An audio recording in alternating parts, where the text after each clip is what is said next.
இந்த கர்மா என்பதை நீங்கள் தானம் தவம் என்ற இந்த 2 முறையில் தொடர்ந்து நீக்கிக்கிட்டே வந்தீங்கன்னா உங்களுக்கு அந்த அடர்த்தி குறைஞ்சிருச்சுன்னா அந்த ஆபத்து விபத்து திடீர் நேர்ச்சிகள் இந்த மாதிரி சிக்கல்கள் வராது.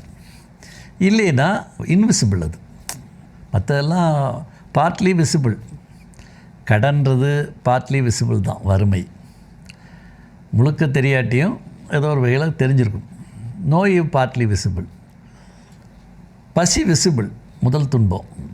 ஆனால் இந்த கர்ம வினை டோட்டலி இன்விசிபிள். எப்போ வரும், என்ன செய்யும், எது செய்யும் தெரியாது. அதை ஒரு இன்னரில் ஒரு 3வது லேயர் திறந்துருச்சுன்னா அந்த மகேஸ்வரன் அந்த ஸ்க்ரீனை ஓப்பன் பண்ணிட்டாருன்னா அவங்களுக்கு மட்டும் என்ன வரப்போகுதுன்னு தெரியும். அந்த ராடார் மாதிரி காமிக்கும்.